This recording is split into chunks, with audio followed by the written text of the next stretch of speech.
Hi everyone and welcome back to Curly-n-yarny. Today we will be warping my brand new Inkle Loom. So let's get started.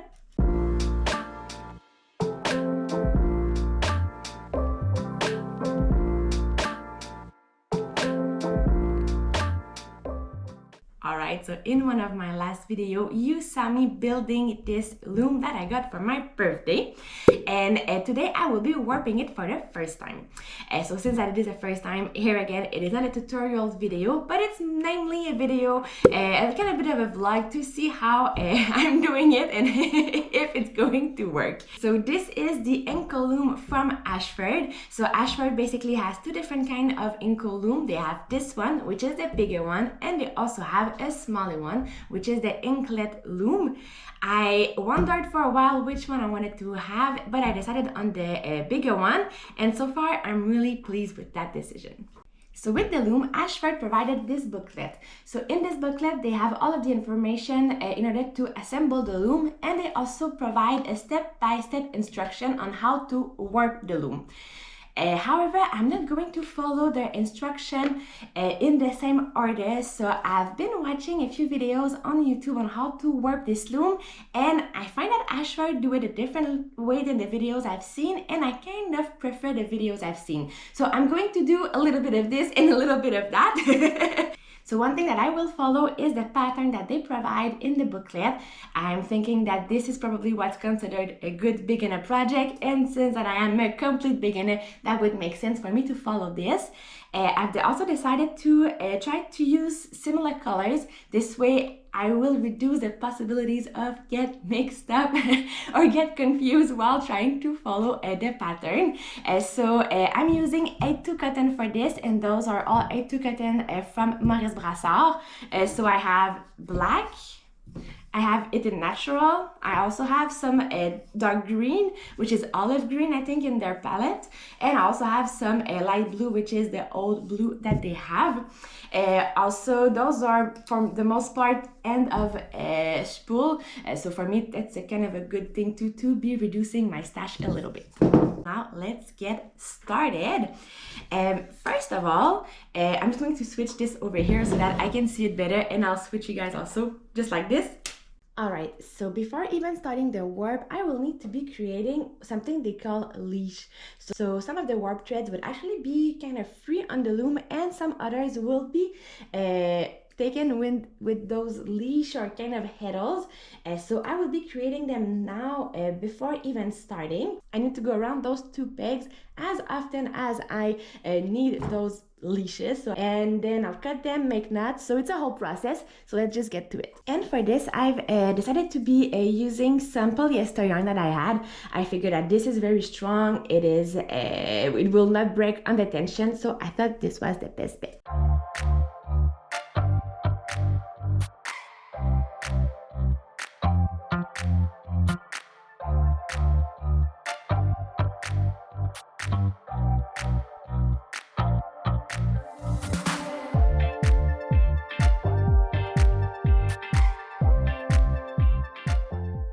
Alright, so I have made now several turns around the pegs. I have lost count of how many I made, but I'm guessing it's a lot, and it's probably enough, at least for today's project.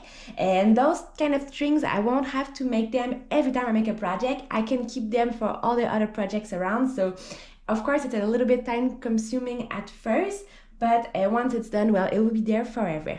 So I'm just going to cut this here and fix that.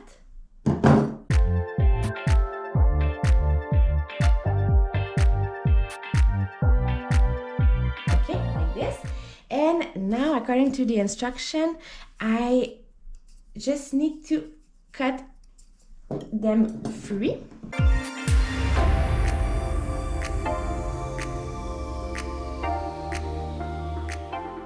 And the next thing that I need to be doing is to fold each of them in half, and then I make a knot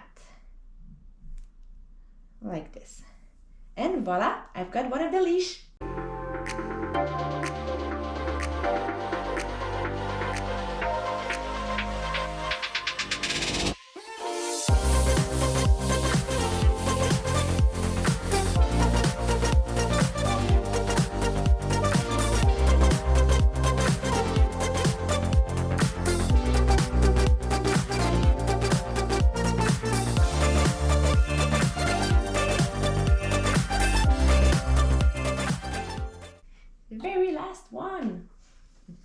and done.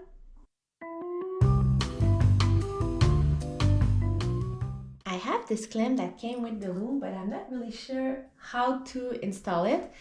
On my rigid loom, there are holes made where I can just slide the clamp inside of the hole, and it like helps keep everything in place. But here, I don't seem to have this spot. So if you know, please let me know in the comments. For now, I'm just going to do it this without any clamp and just hope that it is stable enough. First thing first, I need to deal with this peg before I start the warping. So they say that this is a tension peg, so when I will be weaving, this is what I will be releasing and moving in order to be able to move the wrap around. And so they said it should be 10 millimeters or 3/8 of an inch from the front of the slot. Okay, so 10 millimeters, that's 1 centimeter. That's pretty much that here. So I can start with the first color, and according to the draft, it would be the black. So let's go with the black. So I have this tool that I'm using to put my spool of yarn on, and then I can easily just pull them and they unroll. And the first step they say on the booklet is to basically attach this here.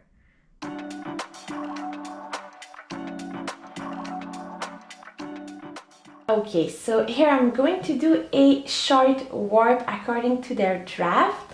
So because this is the first one, I don't want to do such a big one.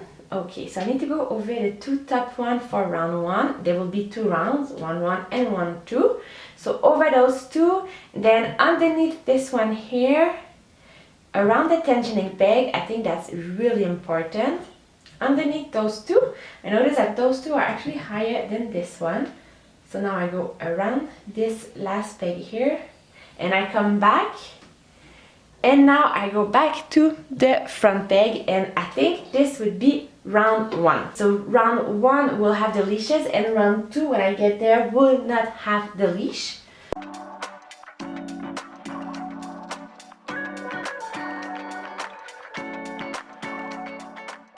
Alright, and now for round 2, it needs to go here. So it's not over any pegs, it's just crossing through. And then it's doing the same path. So it's really just here that things differ from one round to the other. So we go there and then we come back, and that's 2 rounds. Woo! So now let's go back to doing the round 1. So for the round 1, it was this way.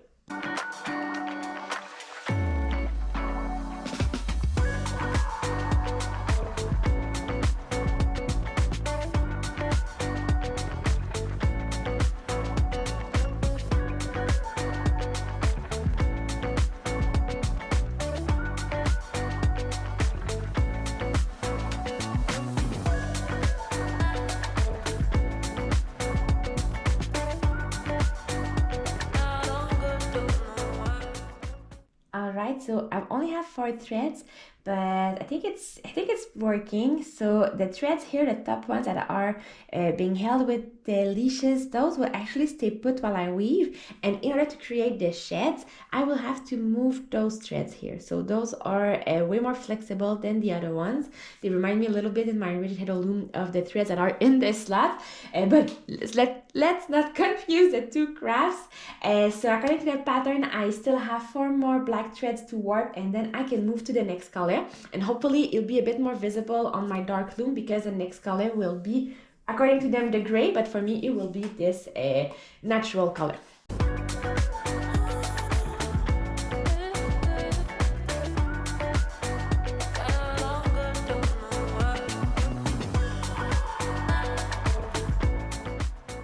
Now here comes one of the tricky parts, because I need to change color and I cannot just tie the thread to the peg and then move on. I actually need to tie the 2 colors together, if I understand this right, because this is like a continuous thread warp kind of.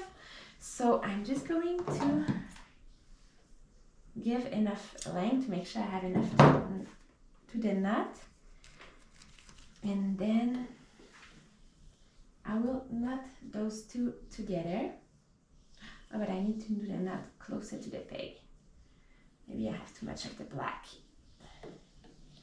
because it's hard, because at the same time I really want to keep the tension on my thread, and I want to make a knot that is strong enough to withhold the tension too.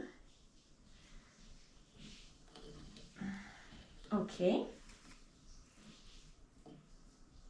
I think that's good. So that one's over with, and now I can move on with this one.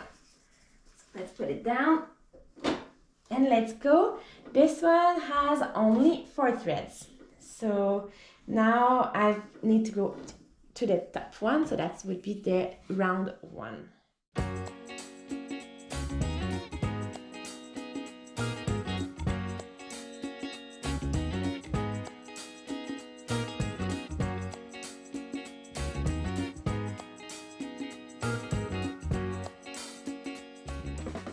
I can move on with the green.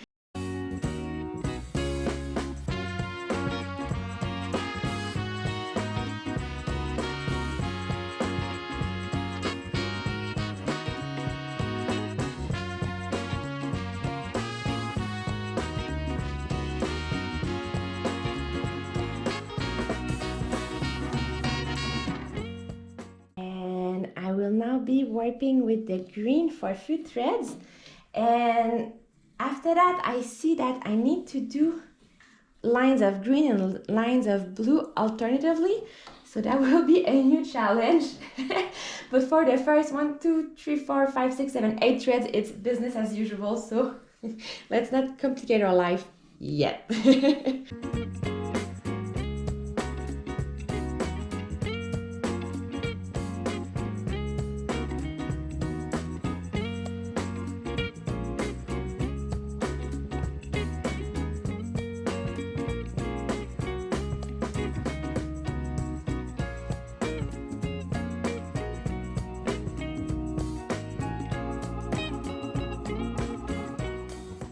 So now I need to alternate between the green and the blue, and I think that the way that I'm going to do this is to use masking tape because I don't want to be cutting and tying every time I change color. And from videos I've seen online, I think I could just like put one of them and say like, you're resting now, and then use the other one, and I'll be able to pick it up where it's at. So the only thing is to tie it first. I think I should tie it to this one.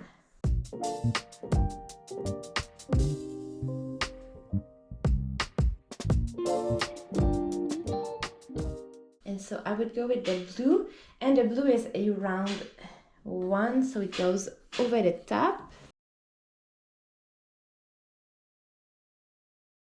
And now I'm done with it, so I can put it down with the masking tape, and I can take the green one again. And then the green one is the lower one, so the round 2, so it would go in between. Oh, I forgot.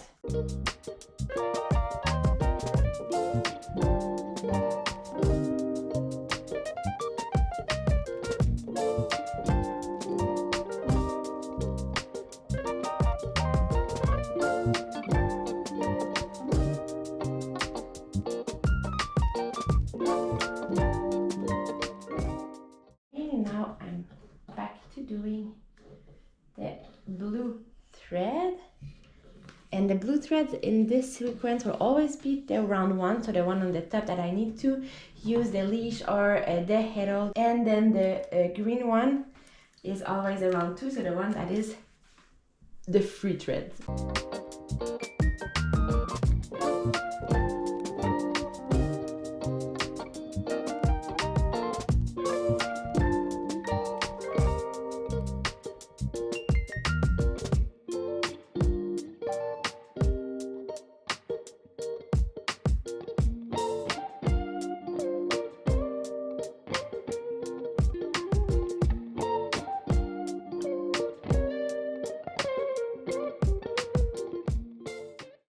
I feel like I'm starting to get a pretty good rhythm going.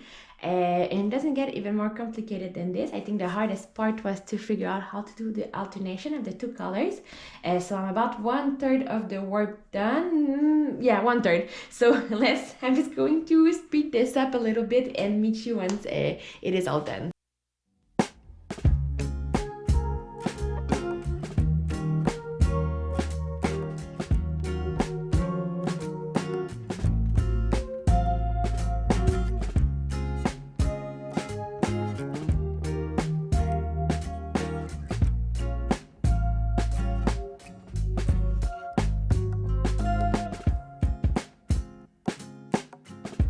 I think I figured out a way to really help you with the color transition and basically making the knots, because I found it hard to just keep the tension on the thread that I was cutting for attaching the next one.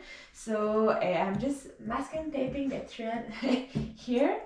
I'm leaving a tail that's long enough to allow for the knot to be made. Then I take the next thread. I can make the knot, but I don't have to think too much about tension or anything, because that's already sorted out with with the help of the masking tape. And I do a surgeon knot because I know those knots are strong enough to hold the tension. Then I can just take off the masking tape and I'm good to go.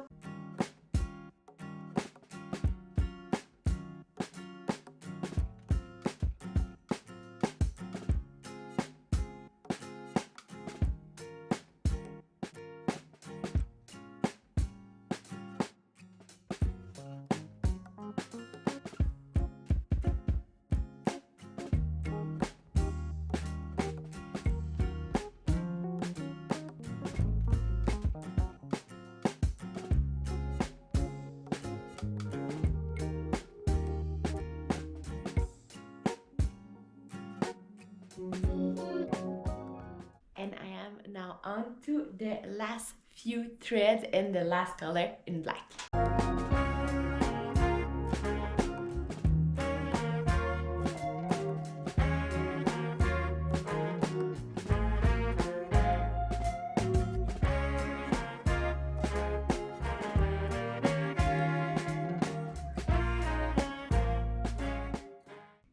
I'm pretty much done. All I need to do is attach the last thread to the first thread. That's what they say into the instruction. But I can't remove the first thread from the little thing that there's there. So I have a screw there. So I'm just gonna try to wiggle my way around and find a way to get them attached together.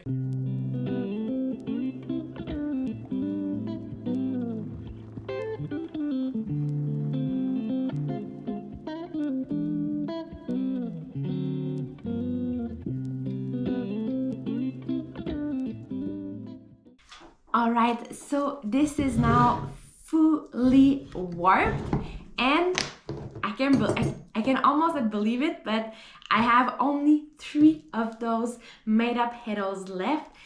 It was very, very close to me having to redo some new ones, but luckily I had just enough. So maybe in the future I will have to make some more if ever I wanted to do a wider warp on the loom, but today we are good. So now it's all warped up, we can actually start the weaving. So I have cut some piece of cardboard to just separate the warp at the beginning, and then let's just start this.